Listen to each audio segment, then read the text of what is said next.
nhân rongตัวเนาะกูเราสาธิตวิธีล้างเครื่อง Oppo นะอย่า Oppo เกือบไปส่วนรุ่นนะอย่ารีเซ็ตอย่าวิธีอย่าที่อันนี้มาลากจอนะไปจิสามารถอยู่ล้างเครื่องเตาอย่าก็จูปิดเครื่องได้จอปิดเครื่องอย่าปิดเครื่องก็จูเนี่ยรูปปอปิดเปิดเทรูปปอช่วงเจช่วงเกนั่นที่ปิดแล้วนั่นต้องแต่จะต้องแต่เช่นน้อยอย่านี่ที่เชียเปิด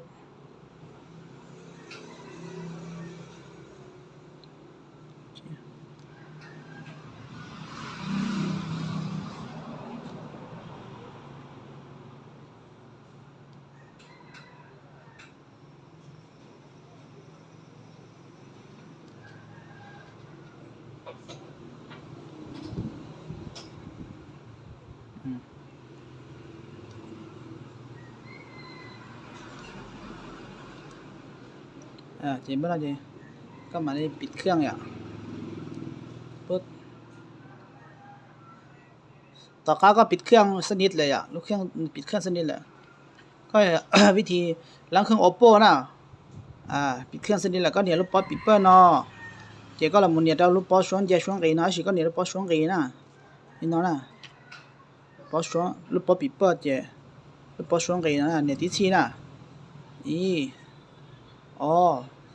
เป้เนี่ยนะทอนจีนะเจก็เฉลนู่นเนาะนะก็เฉลรูปปอปิดเปิ้ลเจก็เนี่ยรูปปอช่วงเกตื้อซะเนี่ยตื้อจิ้มเจียอ่ะใช่ปะล่ะนะ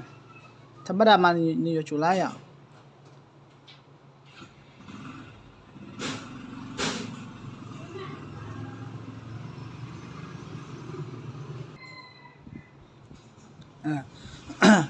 ก็เนี่ยตาละน้อย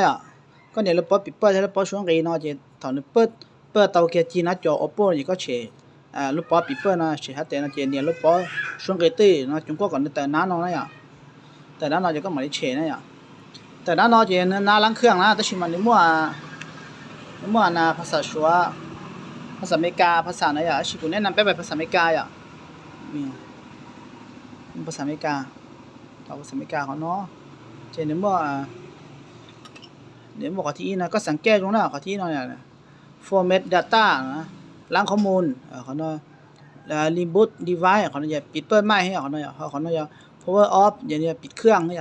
เจเนี่ยมันขอ format หรือขอ data นะล้างเครื่องเนี่ย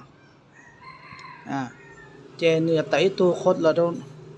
อีตัวรหัสเราตรงนี้เนาะเจก็ต่อตัวรหัสเนาะตรงที่นี่ล้างแล้วสเลียเจเจ้าสุจิเนี่ยแต่ปลานะนี่ก็อยู่ format เนี่ย format นะเขาเนาะเข็มโซ่เจอยู่เลือกเสื้อ format นะอย่าformat เลย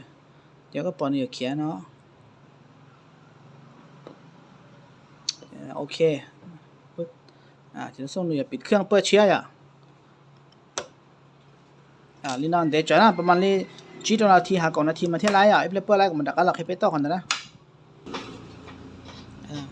แต่การในเขียนไรเปลี่ยนได้เจนี่เต้าหน่อยเนี่ยเต้าหน่อยน่าจะถึงตัวแต่ไรปกติเนี่ยเจเต้าหน่อยเส้นวิธีล้างเครื่องเจเขานอนจากอันกันน้าเปิดรอเจเขานอนเจเนี่ยไม่ขั้นตอนต่อไปให้เขานอนเจวิธีสาธิตล้างเครื่องของ Oppo เจนี่ตายนะเนี่ย